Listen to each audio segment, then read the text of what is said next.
ఆన్లైన్లో ఆఫ్లైన్.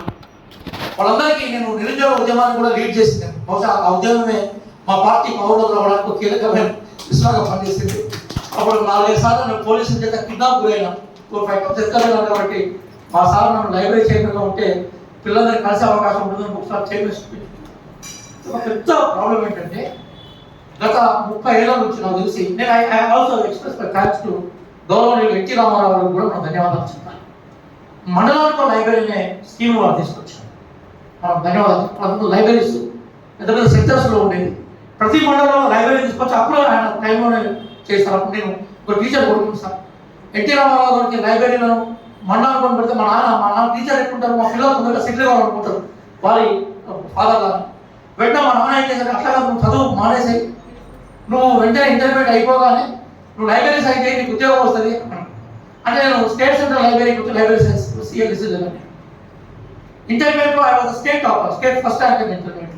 అన్నిటికన్నా ఎక్కువ మాత్రం తెలుగులో వచ్చాయి. నేను తెలుగు విజ్ఞాన పారదర్శకం తీసుకున్నాను ఎన్టీ రామారావు గారి టైం నుంచి. ఆ టైంలో లైబ్రరీలు వచ్చాయి. ఆ తర్వాత రిక్రూట్మెంట్ మీద ఎందుకో గతంలో మా ప్రభుత్వాలు ఉండేది కానట్లేదు కదా, సాధారణ ప్రభుత్వాలు ఇప్పుడు మళ్ళీ మా ప్రభుత్వం వచ్చింది. కానీ లైబ్రరీల రిక్రూట్మెంట్లో మాత్రం ఒక అలసత్వము, ఆలస్యము, నిర్లక్ష్యం మాత్రం జరిగింది సార్.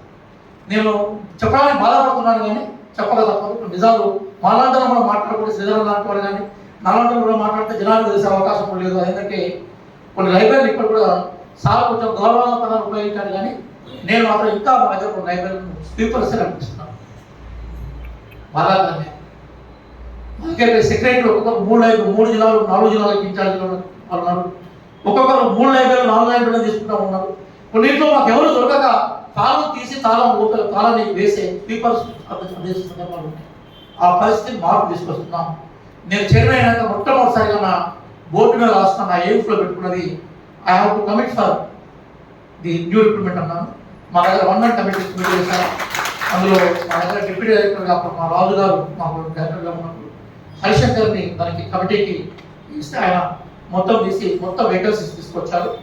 ఎన్ని వేకెన్సీస్ ఉన్నాయో గ్రూప్ మనకి గ్రేడ్ 1, గ్రేడ్ 2, గ్రేడ్ 3 3 తీసుకుని ఆ వేకెన్సీ లిస్ట్ని నేను ఇప్పుడు అనౌన్స్ చేయను. కానీ ఆ వేకెన్సీ అనేది మా ప్రిన్సిపల్ సెక్రటరీ ఆమోదం పొందింది. అది ఆర్థిక శాఖకు పోయింది. ఆర్థిక శాఖ వాళ్ళు 2-3 క్లారిఫికేషన్స్ అడిగారు. ఆ క్లారిఫికేషన్ తోటి మళ్ళీ ఆ లెటర్ మా దగ్గరకు వచ్చింది.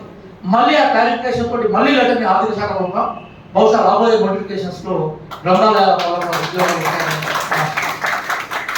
ఒకవేళ కనుక చేస్తే నా చైర్మన్షిప్కి నేను నిజంగా నిజంగా పక్కన పెట్టండి. నేను కొత్త ఉద్యోగాలంటే నేను ఇవ్వడంలో నా పాత్ర ఉంటే నా చైర్మన్షిప్కి న్యాయం చేసిన వాడిగా మిగిలిపోతున్న చరిత్ర అనేది నేను భావిస్తున్నాను. That is our first.